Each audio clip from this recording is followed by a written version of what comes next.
S. ಏನಪ್ಪ ಕೆಲಸ ಸಿಕ್ತಾ? ನಮ್ಮ ಹೀರೋದು ಸಿನಿಮಾ ಟ್ರೈಲರ್ ಬಿಟ್ಟವ್ರೆ, ಸಖತ್ತಾಗಿದೆ. ನನಗೆ ಅವನ ಕೆಲಸದ ಚಿಂತೆ, ಅವನಿಗೆ ಅವನ ಸಿನಿಮಾ ಹೀರೋ ಚಿಂತೆ. ಅಪ್ಪ ಕೇಕ್ ತಗೊಳ್ಳಿ. ಏನಪ್ಪ ಕೆಲಸ ಸಿಕ್ತಾ? ಇಲ್ಲ, ಇವತ್ತು ನಮ್ಮ ಹೀರೋದು ಬರ್ತಡೆ. ಯಾಕಪ್ಪ ಬೇಜಾರಲ್ಲಿದ್ದಿ? ನಮ್ಮ ಹೀರೋ ಸಿನಿಮಾ ಫ್ಲಾಪ್ ಆಗಿದೆ, ನಿಂಗೇನ್ ಗೊತ್ತು ನನ್ನ ಕಷ್ಟ? ಹಿಂಗ್ ಬೇಜಾರದಲ್ಲಿ ಕುತ್ಕೊಂಡ್ರೆ ಹೆಂಗಪ್ಪ? ಬಾ ಊಟ ಮಾಡೋಣ. ನನಗೆ ಬೇಡ, ನೀವು ಹೋಗಿ ತಿನ್ನೋಗಿ. ಒಂದು ತುತ್ತು ತಿನ್ನೋ. ನನಗೆ ಬೇಡ ಅನ್ನಲ್ಲ.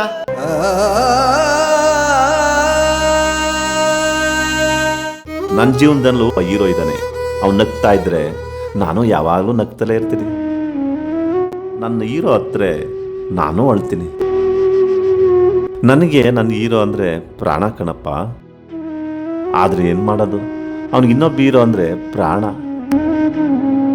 ಈ ತುತ್ತು ನಿಮ್ಮ ಹೀರೋ ಬಂದು ತಿನ್ಸಿದ್ರೆ ತಿನ್ನಲ್ವಾ ನೀನು? ನಮ್ಮ ಹೀರೋನ ನಮ್ಮ ಮನೆಗೆ ಬಂದು ಊಟ ಮಾಡ್ತೀನಿ ಅಂದರೆ ಬಿರಿಯಾನಿನೇ ಮಾಡಿರ್ತೀನಿ. ನಮ್ಮ ಹೀರೋ ಊಟ ಮಾಡ್ದೋ ಇಲ್ವೋ ಒಂದು ಮಾತು ಕೇಳಲಿಲ್ಲ ನನಗೆ. ನಿಮ್ಮ ಹೀರೋಗೆ ಹುಷಾರಿಲ್ಲ ಅಂತ ದೇವಸ್ಥಾನಕ್ಕೆ ಹೋಗಿ ಪೂಜೆ ಮಾಡಿಸ್ತಲ್ಲ? ಹೌದಪ್ಪ, 3 ದಿನಕ್ಕೆ ಹುಷಾರು. ನನ್ನ ಹೀರೋ ನನಗೆ ಹುಷಾರಿಲ್ಲ ಅಂದಾಗ ಆಸ್ಪತ್ರೆಗೂ ಕರ್ಕೊಂಡೋಗಿಲ್ಲ.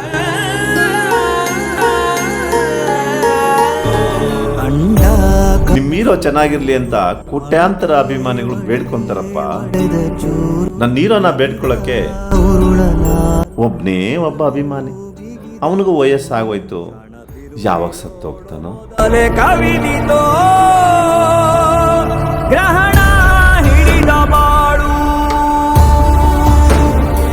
ಎಲ್ಲ ತಂದೆ ತಾಯಿ ಮಕ್ಕಳಿಗೆ ಹೇಳೋದಿಷ್ಟೇ, ತಂದೆ ತಾಯಿನ ಖುಷಿಯಾಗಿ ನೋಡ್ಕೊಳ್ಳಿ.